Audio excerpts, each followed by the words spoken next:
Om Shanti. Good morning. आज बाबा की 29/6/2023 की वाणी है।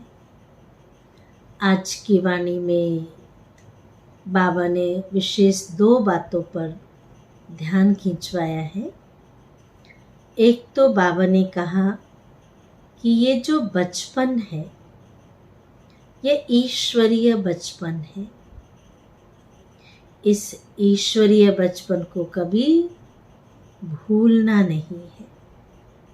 वैसे भी दुनिया में कहते हैं कि जो बचपन की लाइफ होती है वो स्वतंत्र लाइफ है,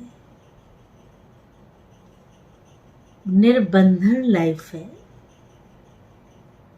उस बचपन में कोई छल कपट नहीं होता है।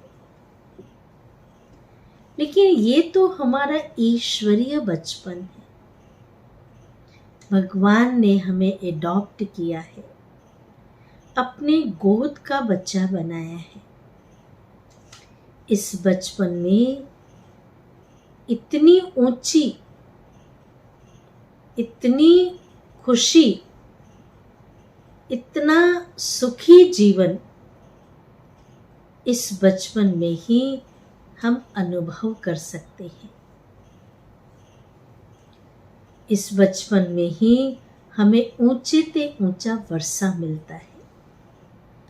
सतयुगी सूर्यवंशी घराने का राज्य मिलता है, सतयुगी पद मिलता है। इसलिए कुछ भी हो जाए, हमें इस ईश्वरीय बचपन को, परमात्मा की पालना को, उनके परवरिश को, उनके सुख को कभी भी भूलना नहीं है। अगर भूलेंगे तो जिंदगी भर रोना पड़ेगा। और दूसरी बात बाबा ने सुनाया कि कर्मों की गति। सतयुग में कभी भी कर्म कूटने नहीं पड़ेंगे। कर्म कूटना अर्थात आज दुनिया में जिससे भी मिलो हर कोई परेशान है, अपने कर्मों को ही दोषी बनाता रहता है। मेरे तो भाग्य में ऐसा है, मेरे तो कर्म ही ऐसे हैं, मेरी तो जिंदगी ऐसी है। लेकिन संगम युग पर बाबा ने हमें कर्मों की गुह्य गति क्या है उसका राज बताया है कि जो दुनिया में द्वापर कलयुग में जो हम कर्म करते हैं वो कर्म हमारे विकर्म बन जाते हैं, क्योंकि सुकर्म का ज्ञान ही नहीं है। अच्छे कर्म है या बुरे कर्म है इस चीज की नॉलेज नहीं है। जब हम कर बैठते हैं तब बाद में सोचते हैं कि ऐसा नहीं, ऐसा करना चाहिए था। लेकिन संगम युग पर बाबा ने हमें नॉलेजफुल बनाया है, कर्मों की गति का ज्ञान दिया है। इसलिए जब हम संगम युग पर हैं तो हमारे कर्म विकर्म नहीं बनते हैं, सुकर्म बन जाते हैं, अच्छे कर्म बनते हैं। दुनिया में कर्म विकर्म बन जाते हैं। संगम युग पर ज्ञान के आधार से कर्म करते हैं तो हमारे सुकर्म बन जाते हैं। और ये जो कर्म किया, श्रेष्ठ कर्म, सुकर्म, अच्छे कर्म, वो हमारे सतयुग में, नई दुनिया में, नई राजधानी में वो कर्म हमें कार्य में आते हैं। इसलिए सतयुग में हमें कोई पुरुषार्थ नहीं करना पड़ता है, हमें कोई मेहनत नहीं करनी होती।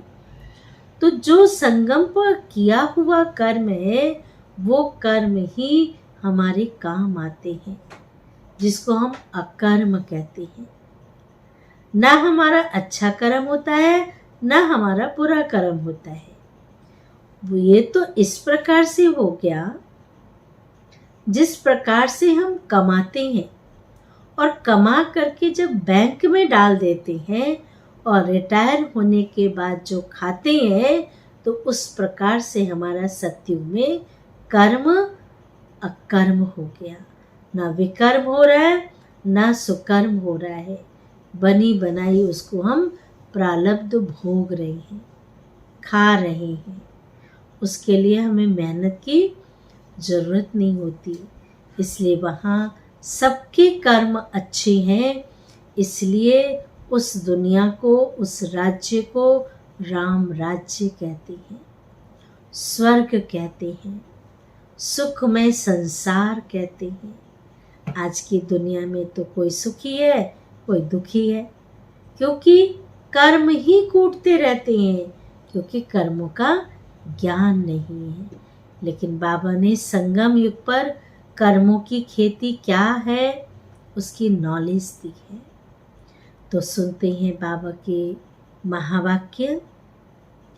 सार है मीठे बच्चे, ईश्वरीय बचपन को भूल, ऊंचे ते ऊंचा वर्षा गवा नहीं देना। फुल पास होंगे, फुल पास होंगे तो सूर्यवंशी घराने में राज्य मिलेगा। प्रश्न है, सतयुग में, सतयुग और त्रेता में किसी भी आत्मा को अपने कर्म नहीं कूटने पड़ते हैं, क्यों?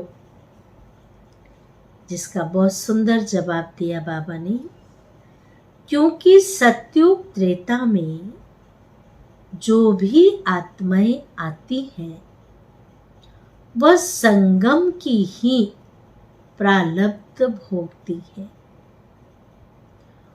उन्हें संगम पर बाप द्वारा ऐसे कर्म सीखे हैं, उन्होंने संगम पर बाप द्वारा ऐसे कर्म सीखे हैं, तो 21 जन्म तक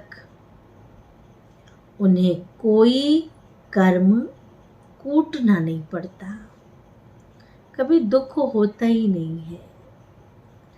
अभी बाप ऐसे कर्म सिखाते हैं जिससे आत्मा कर्मातीत बन जाती है। फिर किसी भी कर्म का फल दुख नहीं भोगना पड़ता, कर्मातीत हो जाती है। तो जो भी कर्म करेगी अच्छे होंगे, तो किसी भी कर्म का दुख भोगना नहीं पड़ता है। गीत है, बचपन के दिन भुला न देना, आज हंसे कल रुला न देना। आज के मुरली से धारणा के लिए मुख्य सार है।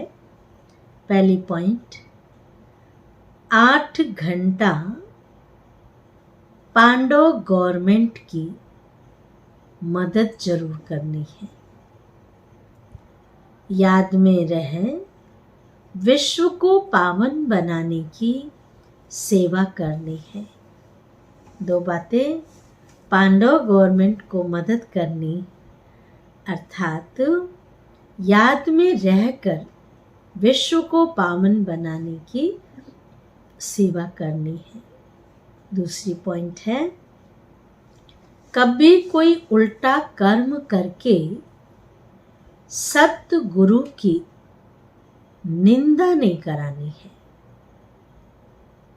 कभी भी कोई उल्टा कर्म करके सतगुरु की निंदा नहीं करानी है। मम्मा बाबा जैसा पुरुषार्थ कर सूर्यवंशी राजाई लेनी है। स्लोगन है आज का, अपनी सर्व शक्तियों को अन्य आत्माओं के प्रति, अपनी सर्व शक्तियों को जो बाबा ने सर्व शक्तियाँ दी हैं, उसे अन्य आत्माओं के प्रति विल करना ही सर्वश्रेष्ठ सेवा है। सबसे बड़ी सेवा है उन शक्तियों को दूसरे के कार्य में लगाना। अच्छा, ओम शांति।